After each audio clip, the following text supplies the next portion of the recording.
இந்த ஆட்சி நிறைவு செய்கிற நாள் வருகிற போது இன்றைக்கு இருக்கக்கூடிய 10 லட்சம் கோடி என்பது 20 லட்சம் கோடி கடனாக மாறக்கூடும் என்பதை முன்னாள் நிதியமைச்சர் தங்கம் தென்னரசு இன்றைக்கு பதிலடி கொடுத்திருக்கிறார். நிதி ஆயோக் கூட்டத்தில் கூட தமிழ்நாட்டினுடைய முதலமைச்சர் மாண்புமிகு ஜோசப் விஜய் போய் தமிழ்நாட்டினுடைய வளர்ச்சி குறித்து புலங்காயுதம் அடைந்திருக்கிறாரு. அது என்ன ஒரு மாதத்துக்குள்ள நிகழ்ந்த சாதனையா? கடந்த ஆட்சியின் தொடர்ச்சி தானே. நிர்வாகம் பண்ண தெரியலன்னு ராஜினாமா பண்ணிட்டு போயிருங்க. யாரு? உங்களுக்கு தான் ஒண்ணுமே தெரியல. உங்களுக்கு நிதி நிர்வாகம் தெரியல.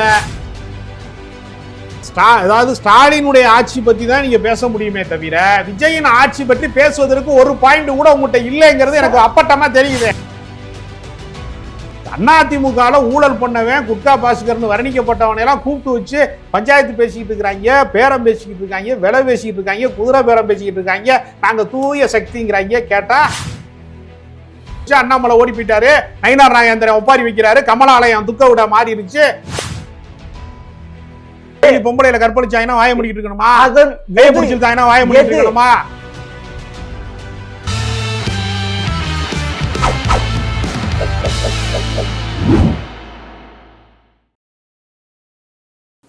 ஜெம் டிவி நேயர்களுக்கு வணக்கம். அரசியல் விமர்சகர் ராஜகம்பீரன் அவர் சந்திப்பார். வணக்கம் சார். வணக்கம். தவிக கட்சியின் ஆட்சியின் ஃபைனான்ஸ் மினிஸ்டர் மரியன் வில்சன் வெள்ளை அறிக்கை விட்டுருக்காரு. அது திமுகவில் பயங்கரமாக பற்ற வச்சிருச்சு. எல்லாமே கொதிக்கிறாங்க. அவர்கள் கொடுத்திருக்கக்கூடிய வாக்குறுதிகளை அவர்களால் நிறைவேற்றுவதற்கு 25,000 கோடி தேவை இருக்கிறது. கடந்த காலத்தினுடைய கடன்களை பட்டியல் போடுவதன் வழியாக தங்களுடைய நிர்வாக திறமையின்மையை, தங்களால் செய்ய முடியாத இயலாமையை மறைப்பதற்கு கடந்த கால ஆட்சியின் மீதான தவறுகளாக சுட்டிக்காட்டுவதன் வழியாக அல்லது கடன்களை சுட்டிக்காட்டுவதன் வழியாக தப்பித்துக் கொள்ள முயற்சி செய்கிறார்கள். அப்படி சார், அதனால தான் வெள்ளை அறிக்கை விட்டாங்களா? ஆமா, வேற என்ன காரணம் இருக்கு அப்படிங்களா சார்? ஏன்னா எடப்பாடி பழனிசாமி இருக்கிற போது அப்பயே 4.5 லட்சம் கோடி கடன் இருந்தது.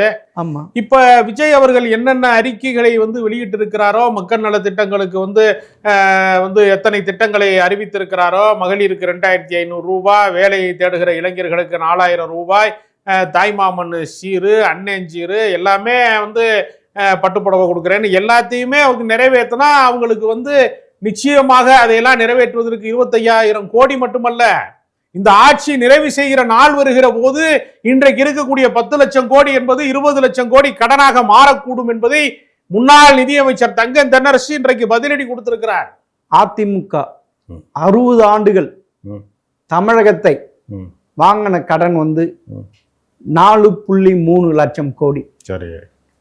இவங்க 2021 2026 ஏப்ரல் வரைக்கும் வாங்கின கடன் அது விட டபுள் ஆகி போச்சு. ஆமா.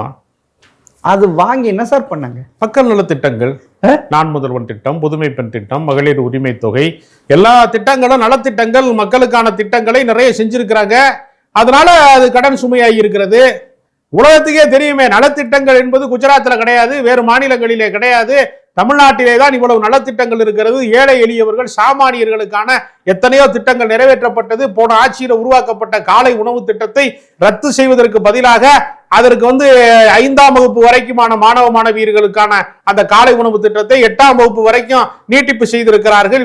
திமுக அறிவித்த சமூக நல திட்டங்களுக்கு மொத்தம் 25,000 கோடி செலவானது. சரி. ஆனா செலவானது அதை வரவு ஆக்கணும்ல, அதுக்கு எந்த வழியுமே பண்ணலையா சார்? மத்திய அரசாங்கம் இந்த மாநிலத்தினுடைய ஜிடிபி என்பது எவ்வளவு வளர்ச்சி பெற்றிருக்கிறது என்பதை கடந்த கால ஆட்சியோடு ஒப்பிட்டு 11.9% வரைக்குமான வளர்ச்சி வந்திருக்கிறது என்று மத்திய அரசாங்கம் ஒப்புக்கொண்டிருக்கிறதே. நிதி ஆயோக் கூட்டத்தில் கூட தமிழ்நாட்டினுடைய முதலமைச்சர் மாண்புமிகு ஜோசப் விஜய் போய் தமிழ்நாட்டினுடைய வளர்ச்சி குறித்து புலங்காயுதம் அடைந்திருக்கிறாரு. அது என்ன ஒரு மாதத்துக்குள்ள நிகழ்ந்த சாதனையா? கடந்த ஆட்சியின் தொடர்ச்சி தானே. இவ்வளவு ஆண்டு காலமாக ஆட்சி செய்தவர்களுடைய நீட்சி தானே அது. இவருடைய சாதனையவா போய் சொல்லிட்டு வந்தார் அவரு. அப்ப நீங்க நிதி ஆயோக் கூட்டத்தில் பேசுவதற்கும் நிதியமைச்சர் பேசுவதற்கும் எவ்வளவு பெரிய வேறுபாடு இருக்குங்கிறத நீங்க புரிந்து கொள்ளணும். ஆட்சியில இருக்கும் போதே உங்களை மாதிரி ஆளுங்க ஒப்பாரி வச்சுக்கிட்டே இருந்தீங்க. ஆட்சி மாறின முன்னாடி இன்னும் திமுக மேலதான் ஒப்பாரி வைக்கிறீங்களே தவிர இப்ப கூட நீங்க இந்த ஆளுகிற அரசு என்ன திட்டம் வைத்திருக்கிறது, எப்படி சரிப்படுத்துவது, அதை பற்றி பேசாம கடந்து போனதை பேசிக் கொண்டிருக்கிறார்கள். நிகழ்காலத்துல அவர்களால சட்ட ஒழுங்கை சரி செய்ய முடியல, நிதி ஆதாரங்களுக்கான விஷயங்களை சரி செய்ய முடியல. ஒண்ணும் இல்ல, தமிழ்நாட்டை விட்டு பல தொழில்துறை நிறுவனங்கள் ஆந்திராவுக்கு நகர்ந்து கொண்டிருப்பதா தெரியுமா? 30,000 முதலீடு நகர்ந்து கொண்டிருக்கிறது. அந்த ஆட்சி வந்ததற்கு பின்பு. அது புரியுமா புரியலையான்னு தெரியல உங்களுக்கு. சரியா, ராயல் என்ஃபீல்டு நிறுவனம் 6,000 கோடி முதலீட்டை தமிழ்நாட்டிலே உருவாக்க வேண்டும் என்பவர்கள் வேண்டாம் என்று இந்த ஆட்சி நிலையற்றதாக இருக்கிறது, சரியற்றதாக இருக்கிறது என்று ஒரு நிலையான ஆட்சியை நோக்கி போக வேண்டும் என்று ஆந்திராவுக்கு இடம்பெயர்ந்திருக்கிறார்கள். இது புள்ளி விவரம், அள்ளி விடுவதற்கு கட்டுக்கதைகள் அல்ல, இது புள்ளி விவரம். இல்ல ஆமா, அதுவும் இந்த கையாலாகாத ஸ்டாலின் அரசா கூட இப்ப முதலமைச்சர் ஸ்டாலினா விஜய் அவங்களுக்கு இது என்ஃபீல்டும் சரி, வானூர்தி ஆய்வு நிலையம் ராணுவம் அதுவும் ஆந்திராவுக்கு தான் போயிருக்கு. சரி, அப்ப அது காரணம் உண்மையில் அதாவது சந்திரபாபு நாயுடு மத்திய அரசோடு இணக்கமாக இருக்கிறார், தங்களுக்கு தேவையான திட்டங்களை வாங்கி வைக்கிறார். சரி, ஆனா நீங்க கமிஷன் கமிஷன் கமிஷன், சரி, அதனால ஓடி போயிடுச்சு என்ஃபீல்டு. சரி, இன்னொன்னு தெரியும், ஆட்சி மாற்றத்துக்கு ஏன் இப்படி அயோக்கியத்தனமா பேசுறீங்க? இன்னொன்னு தெரியும், ஆட்சி மாறிவிட்டது என்று சொன்னதற்கு பின்பும் நீங்க கடந்த கால கதைகளின் மீது, கடந்த காலத்தின் மீது கண் வீசுகிறீர்களே தவிர நிகழ்கால நிர்வாக தவறுக்கு ஏன் பொறுப்பேற்க மறுக்கிறீர்கள்? இந்த ஆட்சி எத்தனை நாள் ஆட்சி? மே 10ஆம் தேதி பதவி ஏற்பு நடந்தது. சரி, இப்ப என்ன ஆச்சு? இன்னைக்கு என்ன சார்? சரி, 17 சார்.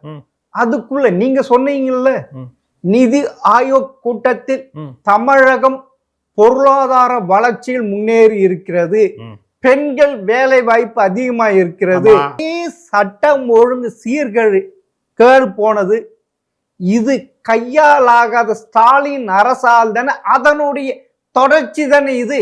இதுக்கு மாத்திரம் நீங்க ஏன் வக்காலத்து வாங்கல? இதுவும் என்னுடைய ஆட்சியால் வந்த வினையை சொல்ல வேண்டியதுன்னு ஒத்துக்கணும்னா ஒரு மாசத்துல லா அண்ட் ஆர்டர் சரியாக. சரி, இப்ப நான் என்ன சொல்றேன்னா, எனக்கு நிர்வாகம் பண்ண தெரியலன்னு ராஜினாமா பண்ணிட்டு போயிருங்க. யாரு? உங்களுக்கு தான் ஒண்ணுமே தெரியல, உங்களுக்கு நிதி நிர்வாகம் தெரியல. நீங்க சொல்றீங்க அரசாங்க ஊழியர்களுக்கு ஓய்வூதியத்துல இருந்து சம்பளத்துல இருந்து பட்டுவாடா பண்றது எல்லாத்துலயும் 64% அதற்கே போயிருது, 65% போயிருது அப்படின்னு புலம்புறீங்க. போக்குவரத்து கழக நட்டத்தில் இயங்குகிறது, 73 ரூபா செலவாகுது, வண்டி நகர்ந்துருச்சுன்னா 58 ரூபா லாஸ் ஆயிருது ஒரு கிலோமீட்டருக்குன்னு சொல்றீங்க. மின்சாரத்துறை நட்டம் அடைந்து விட்டது அப்படின்னு சொல்றீங்க. எதுக்கு எடுத்தாலும் நாங்க கேரியரின் உச்சத்துல இருந்து வந்தேன்னு சொன்னாரு. அப்புறம் டிஃபன் கேரியர்ல அவர் சாப்பிட்டுக்கிட்டு இருக்கிறான்னு ஒரு போட்டோவை போட்டு விட்டீங்க. அப்புறம் பார்த்தா ஏப்பா அடிக்கடி கரண்ட் கட் ஆகுதுன்னு ரோட்டுக்கு அவர் தொகுதிக்காரங்களே போராடுவதற்கு தெருவில் வந்தா பியூஷ் கேரியரை யாரோ பிடிக்கிட்டு போயிட்டாங்கிறிய. எல்லா பொய்களையும் நீங்கள் சொல்லுகிறீர்கள். அடிப்படையில உங்களுக்கு நிர்வாக திறமையின்மை இருக்கிறது, நிர்வாகம் பற்றிய போதிய பயிற்சி இல்லை. 2 நாட்களுக்கு முன்பு சட்டமன்ற உறுப்பினர்களுக்கு புத்தாக்க பயிற்சியை சபாநாயகர் தலைமையில நடத்துறாங்கன்னா சட்டமன்றம்னா என்ன, எப்படி பேச வேண்டும், என்ன சொல்ல வேண்டும்ங்கிற அடிப்படை விஷயங்கள் கூட இல்லாதவர்களாக இருக்கிறார்கள் என்று புத்தாக்க பயிற்சி நடத்துகிறார்கள் என்றால் அதனாலதான் சொல்றேன், உங்களுக்கு செக்கது ஜெவனிங்க எதுன்னு தெரியல, விவரம் தெரியல, நிர்வாகம் தெரியல, என்னத்தையோ விசில் அமுக்குனாங்க, கும்பலா வந்துட்டீங்க.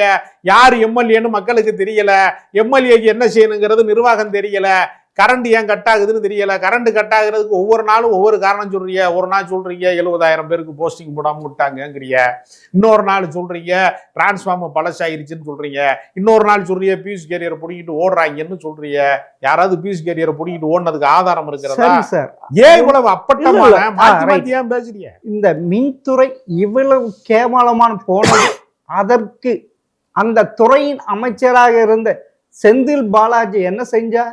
டிரான்ஸ்ஃபார்ம் வாங்கியது 340 பேச்சுல இருந்து எனக்கு என்ன தெரியுதுன்னா சார், இப்ப நீங்க பேசுறது என்ன தெரியுதுன்னா, அதாவது ஸ்டாலினுடைய ஆட்சி பத்தி தான் நீங்க பேச முடியுமே தவிர விஜயின் ஆட்சி பற்றி பேசுவதற்கு ஒரு பாயிண்ட் கூட உங்ககிட்ட இல்லைங்கிறது எனக்கு அப்பட்டமா தெரியுது.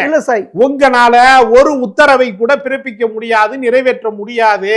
சூலூர்ல ஒரு சிறுமி திடீர்னு வந்து பாலியல் வன்புணர்வுக்கு ஆளாக்கப்பட்டு கொலை செய்யப்படுகிறாள். இந்த குற்றங்கள் நடந்து கொண்டே இருக்கிறது. எந்த குற்றத்தையும் உங்களால தடுக்க முடியல, எதையுமே வந்து உங்களால நடத்த முடியல. சிங்கப்பெண்ணு சொல்லி சட்டயத்தை மாத்தி விட்டியலே தவிர சட்டம் போட்டு ஒன்றும் உங்களால சாதிக்க முடியல. எல்லாவற்றையுமே நீங்க ரீல்ஸ் போடக்கூடிய ஒரு ஆட்சியை நடத்தி கொண்டு ரியலாக என்ன செய்ய வேண்டும் என்கிற அடிப்படை விவரம் தெரியாமல் இருக்கிறார்கள் என்பதற்காகத்தான் ஆட்சி அதிகாரத்தை விட்டு இறங்கியவர்கள் மீதுதான் இன்னும் பேச்சுவார்த்தை நடத்துகிறீர்கள் என்றால், இன்னும் அவர்கள் மீதுதான் நீங்கள் குற்றச்சாட்டு சொல்றீங்கன்னா உங்களால இந்த நிகழ்கால அதிகாரத்தின் மீது ஒன்ன கூட சொல்ல முடியலையே உங்களால. 717 டாஸ்மாக் கடையை மூடி இருக்காரு.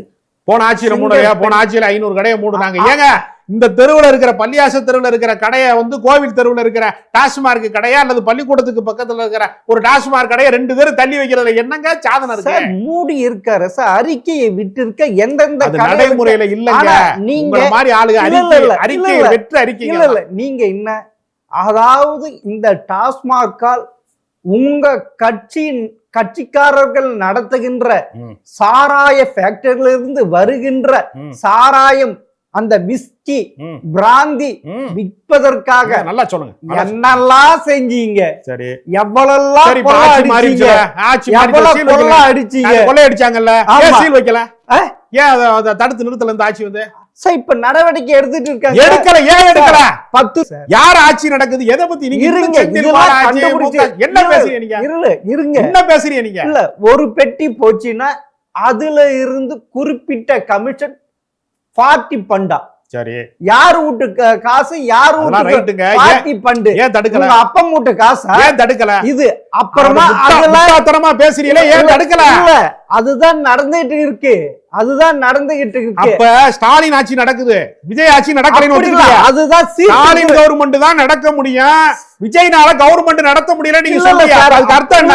நீங்க கடந்த கால ஆட்சியை பத்தி திரும்ப பேசிக்கிட்டு இருக்கிறீங்கன்னா, ஸ்டாலின் ஆட்சியை விட்டு இறங்கியதற்கு பின்பு, அதிகாரத்தை விட்டு இறங்கியதற்கு பின்பும் ஒரு செயலற்றவர் முதலமைச்சராக இருக்கிறார் என்பதன் மூலமாக கடந்த காலத்தை பேசிக் கொண்டிருக்கிறீர்கள் என்றால் நிகழ்காலத்துல நீங்க ஜீரோன்னு அர்த்தம். சரி சார், கனிம வளத்துறையில வருவாய் வர வேண்டியது, வருவாய் இழப்பு ஏற்பட்டு அதுல கொள்ளடிச்சாரு இல்ல, அதுவும் அந்த கன்னியாகுமரியில இருந்து கேரளாக்கு போக கூட தடுத்து நிறுத்தினப்ப சரி, ஒரு எம்எல்ஏ கேரளா என்ன பங்களாதேஷ்ல இருக்க பாகிஸ்தான்ல இருக்குன்னு நடவடிக்கை எடுத்திருக்காங்க.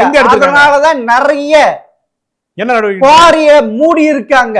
அதுல அடிச்ச கனிம கொள்ளை அப்பாவை கேளுங்க, முன்னார் சபாநாயகர் அப்பாவை கேளுங்க, அனிதா ராதாகிருஷ்ணன் கேளுங்க, கன்னியாகுமரியில இருந்த சுற்றுலாத்துறை அமைச்சர் இருந்த அவரை கேளுங்க. கொஞ்ச நாள் சிபிசிஐடி எல்லாம் வச்சு யாரு லைனா. சரிப்பா, விஜயபாஸ்கர தாவே கால சேர்த்தி இல்ல, விஜயபாஸ்கர தாவே முடியாவல இருங்க, முன்ன முடியாவல இல்ல இருங்க, சேர்த்துட்டாங்களா? உங்களுக்கு தெரியாதா? இல்ல, எங்க இருக்கு சேர்த்து? உங்களுக்கு தெரியல?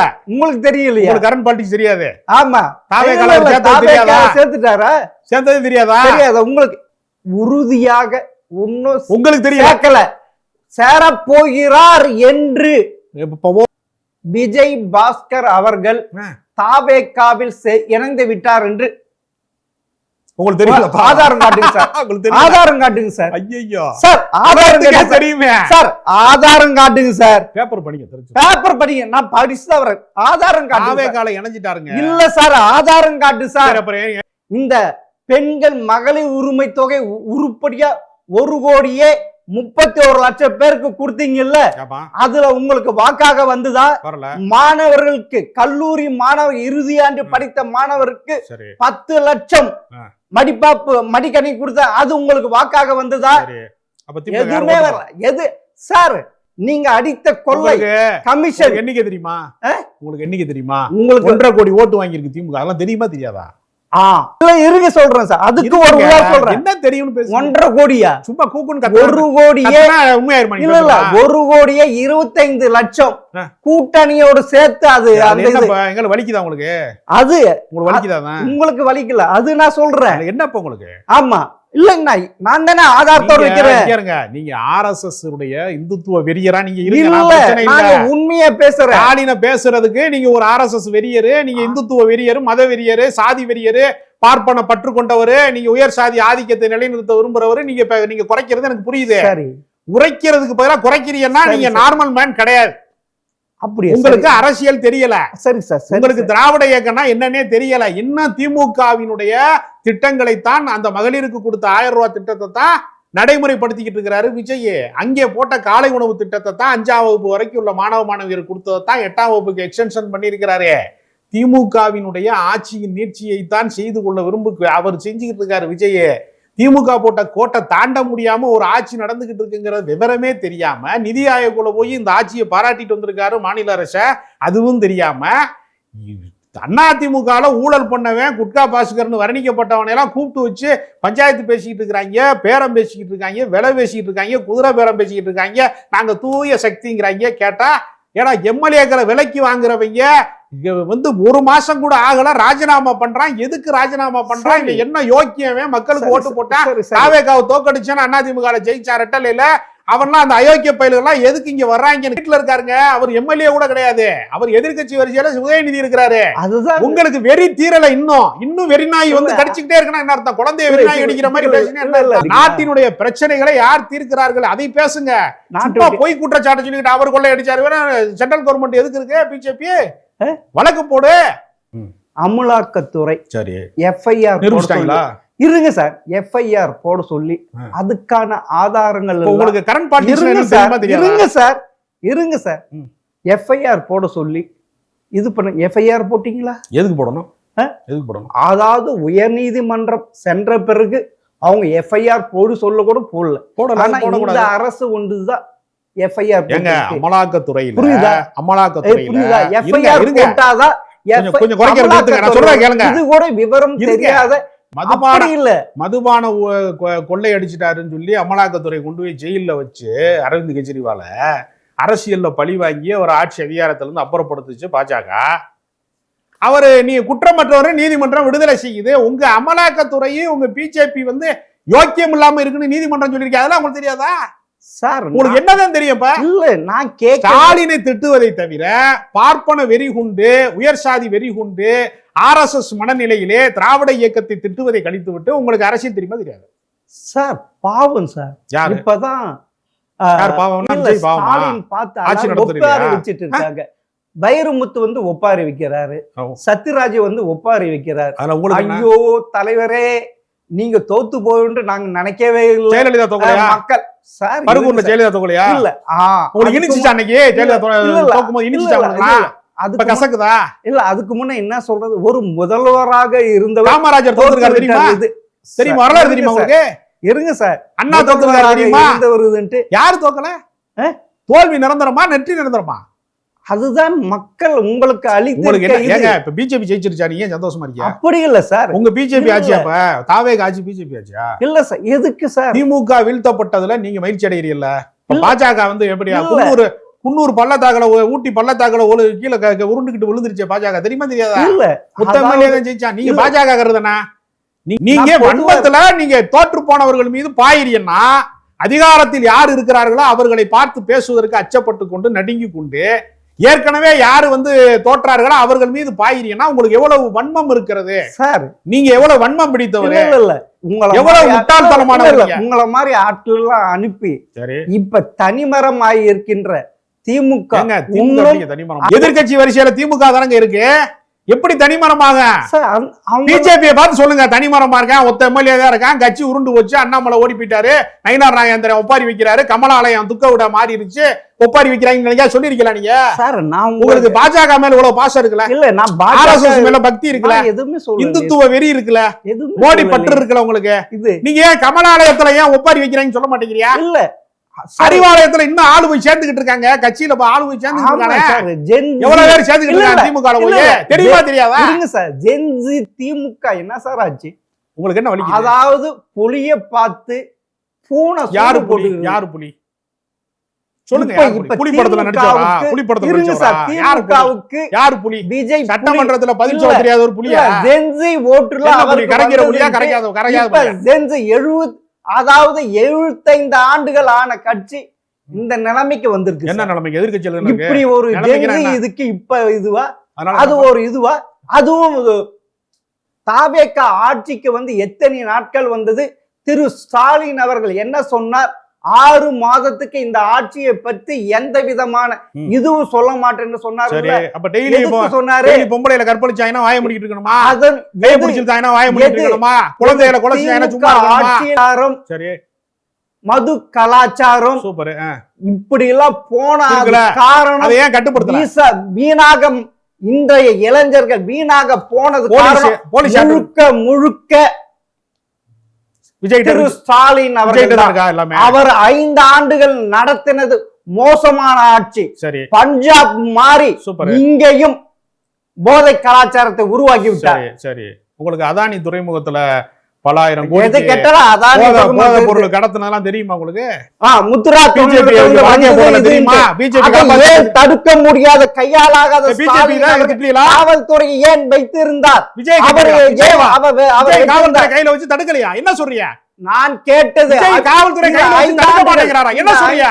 இந்த 5 ஆண்டுகளுக்குள் இவ்வளவு ஒரு போதை கலாச்சாரம் மாநிலமாக மாறினது முழுக்க முழுக்க ஸ்டாலின் ஆட்சி. இது கையாளாவது அவருக்கு போலீஸ் துறை வைத்துக் கொள்ள அதிகாரம் கிடையாது. அசிங்க சார், நீங்க அவர் ஒரு இது சொல்றது என்னங்க? போன வருஷம் காலண்டரை வச்சுக்கிட்டு நீங்க ஆமா சார், இது இந்த ஆட்சி காலண்டர் வாங்கலையா நீங்க? இருங்க சார், இந்த ஆட்சி 1 மாதம் தான் ஆயிருக்கு. முடியுமா? ரேப் பண்ணலாம், தாலி அறுக்கலாம், எல்லாரும் செயின் எடுத்துட்டு ஓடலாம், குற்றச்செயல்கள் நடக்கலாம். ஏன்னா ஆட்சி 1 மாசம் தான் ஆச்சு. அது ஏன் அவ்வளையும் காரணம் திரு ஸ்டாலின் அவர்களுடைய அலங்கோல ஆட்சி.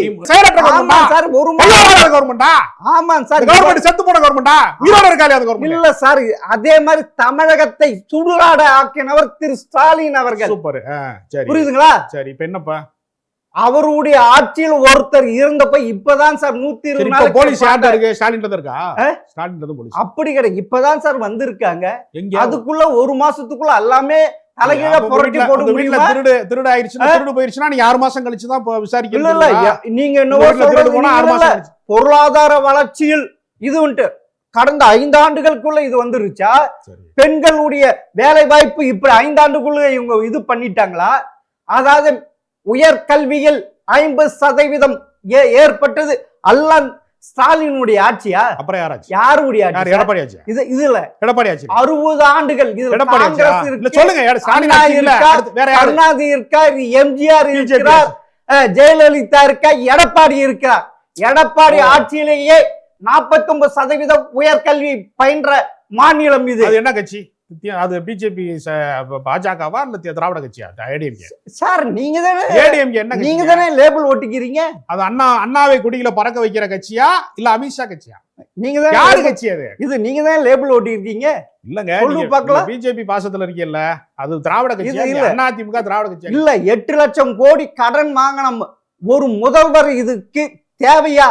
அவருடைய அலங்கோலாட்சி அவருக்கு அரசாங்கம் நடத்த தெரியுதா? ஏதாவது வருவாயை நட தெரியலையா?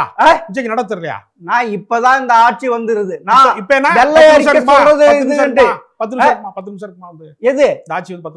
1 மாதம் ஆகிறது. 1 மாதத்துல சம்பளம் வாங்கிருக்காங்களா இல்லையா? எல்லாரும் 1 மாசம் அரசு ஊழியர்லாம் சம்பளம் வாங்கிருக்காங்களா இல்லையா? போலீஸ் டிபார்ட்மெண்ட்ல சம்பளம் வாங்கிருக்காங்களா இல்லையா? 1 மாசம் சார் நீங்க சம்பளம் வாங்கிருக்காங்களா இல்லையா? வேலை செய்யணும்லங்க.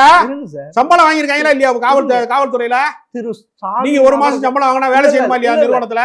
ஸ்டாலின் அவர்கள் செய்த ஆட்சியை கொஞ்சம் நீங்க என்னங்க முடிஞ்சு போன ஆட்சியை பேசிட்டு இருக்கீங்க? இல்ல இதுகளை இந்த ஸ்டாலின் ஆட்சி நீங்க என்ன சொல்றீங்கன்னா, இப்ப சாப்பிட்டுக்கிட்டு இருக்கும் போது நேத்து சால்னா ஜலிச்சு போச்சுன்னு சொல்லிட்டு இருக்கீங்க. நீ இன்னும் இப்ப ஊத்துற குழம்பு பத்தி சார் எப்படி சார் நீங்க லூசாங்க? நீங்க சார் நீங்க பண்ண அலங்கோலத்துல அவ்வளவு அதுக்குதான் மக்கள் ஆட்சியை மாத்திட்டாங்க. எல்லாம் இப்ப நிகழ்காலம் என்ன? கரண்ட் பாலிடிக்ஸ் தெரியுமா தெரியாது? அரசியல் தெரியலையா? தெரிஞ்சு அதாவது நீங்க 5 ஆண்டுக்குள்ள 10 லட்சம் கோடி மேல நான் என் பொறுப்பை விட்டு போகிறேன்னு சொல்லி இருக்காரு முன்னாள் நிதியமைச்சர் தங்கம் தென்னரசு. விஜய் ஒரு முதலமைச்சரை மதிக்கல. இப்ப அவர் எந்த செயல்பாடை பத்தி நீங்க பேச மறுக்கிறீங்க? முதலமைச்சரா அவர் இன்னும் சினிமா நடிகரா நினைக்கிறீங்க? இல்ல சார், ஆழ்தோட்ட பூபதிக்கு டான்ஸ் ஆடின ஆளா தான் நீங்க நினைக்கிறீங்களே தவிர 1 மாச காலம் ஆச்சு இந்த முதலமைச்சர் இன்ன திட்டங்களை செஞ்சாருன்னு நீங்க பாராட்டுறதுக்கு நீங்க தயாரா இல்ல. போன வருஷம் முதலமைச்சரா இருந்தவரை பத்தி நீங்க பேசுறீங்கன்னா அவரின் சாதனையை பேசாமல் உங்களால் அரசியல் பேச முடியவில்லை. நீங்கள் தோற்று விட்டீர்கள். சாதனையா? ஆமா, காலை உணவு திட்டம் சாதனை தானே, மகளிர் உரிமை தொகை சாதனை தானே சார். நான் முதல்வன் திட்டம் சாதனை தானே? எதுக்கு சார் எது சாதனை இல்ல? ஸ்டாலின் ஆட்சியில வந்து பொருளாதார வளர்ச்சி பெற்று இருக்கிறது இந்த மாநிலம் மத்திய அரசாங்கம் அறிக்கை கொடுத்தது சாதனை தானே? ஆமாங்க சார். இந்த சாதனையை பாராட்டுறதுக்கு துப்பு இல்ல. புதுசா வந்திருக்கிற கவர்மெண்ட் ஒரு பாயிண்ட் சொல்லவங்கனால துப்பு இல்ல. சும்மா நொய் நொய் நொய். அதுக்கு பொருளாதார வளர்ச்சி ஏற்பட்டது இல்ல. ஆமா. எதுக்கு சார் வருஷம் 78,000 கோடி துண்டு விழுது? வரவை விட செலவு அதிகமா. மோடிட்ட கேளுங்க, மோடிட்ட கேளுங்க எவ்வளவு சிறந்த ஆட்சி நடத்திட்டு இருக்காங்க. 12 வருஷமா கொரோனா பேரிடர்ல பூரா நடந்து போனாங்க, செத்துக்கிட்டு இருந்தாங்க பூரா. ரயில் ஏற காசு இல்லாம. கர்நாடகத்தில் யாருடைய ஆட்சி? உங்கள மாதிரி யோக்கியங்க கேட்டிருக்கீங்க. கர்நாடகத்தில் யாருடைய ஆட்சி நடந்துட்டு இருக்கு? காங்கிரஸ் ஆட்சி. அங்க எப்படி வருவாய்க்கு ஏற்ப அந்த வருவாய் சமநிலை வச்சிருக்காங்க. ஆமா, அது எப்படி? ஆமா, இதுதான் உண்மையான புள்ளி நிலவரம். நீங்க சரியாக பார்த்து விட்டு வாங்க. மகாராஷ்டிரா விஜய் முதலமைச்சர் கிடையாது, ஸ்டாலின் தான் இன்றும் ஆட்சி செய்து கொண்டிருக்கிறார் அப்படின்னு குட்டிக்கண்ணன் சொல்லிட்டாரு. நான் கிளம்புறேன். சரி, மிக்க நன்றி சார்.